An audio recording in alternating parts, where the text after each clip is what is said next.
so much more out there. I started hearing about these kids. I remember walking in the airport, I saw this magazine, entrepreneur magazine, that said Young Millionaires. I was like, man, is that cool? I'm like, there were kids who were 14, 15, 16 who were making millions of dollars. And I was like, man, at 14, 15, 16, all I cared about was what mom was making for dinner, what was on TV at 8 p.m. prime time, and what cartoons I was watching at 8 in the morning on Saturday morning. I mean, it's pretty pathetic, right? So I thought to myself, how fascinating is that? That like these kids have produced amazing results that most people twice and 3 times their age are still struggling to achieve. So I thought, I gotta find out what these kids are doing. If I learned anything at this point, it's find out what successful people do what they do, and you probably get similar results, right?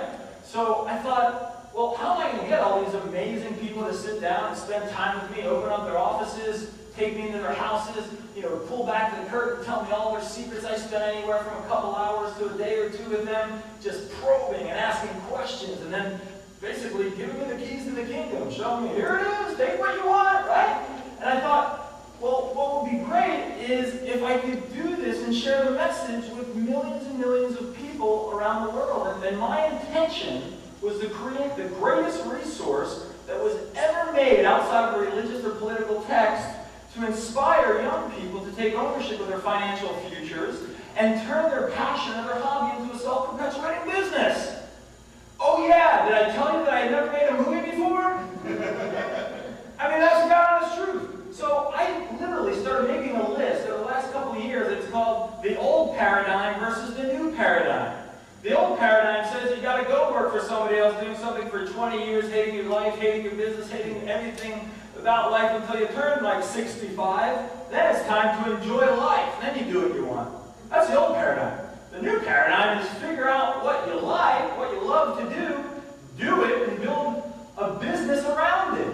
Most people build a life around their job. I say build a job, or build a company around your life and your lifestyle, right? So I was committed to traveling the country, traveling the globe, researching the laws of success that govern nature, and speaking and writing about them. That's what I do. Travel the world, research the laws of success, and I talk and I write about them. That's what I do. That's what I've been creating, and that's what I continue to do probably forever. Because that's what I love to do. I don't ever want to retire. That's what I want to do, and I want to build a business about it. And that's what I'm doing, right? So, Del Toro talked about that dream job. That's my dream job. And I'm doing it. You can too. A lot of you are doing it now. But if you're not, when would it be a good time to start?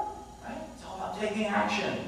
So the old paradigm says that you've got to go to film. I didn't go to film school. I didn't know the first thing about turning on a camera, or cinematography, or any of that stuff.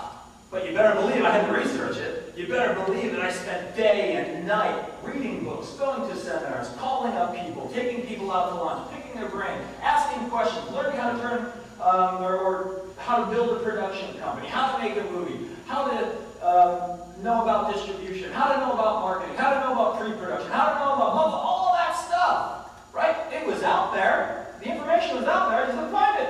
So I went out and learned it, felt comfortable enough to where I was ready to launch my production, put together a production company, got everything we needed, went into post-production, and there's what you got, right?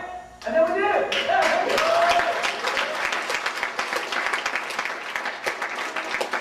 It was simply step by step by step by step. When we don't know the 100th step, all you need to know is the next one. When the next one reveals itself, then you got to know the next one. You deal with what emerges, and the next one reveals itself, and you just take step by step by step. It killed me. There's a guy here that I went to high school with, and I remember we used to sit around, and I had friends in high school, and I remember I'd be like, oh, wouldn't it be so cool to do this, and then one day I'm going to do this, and I'll talk about like all these dreams and ideas that I had.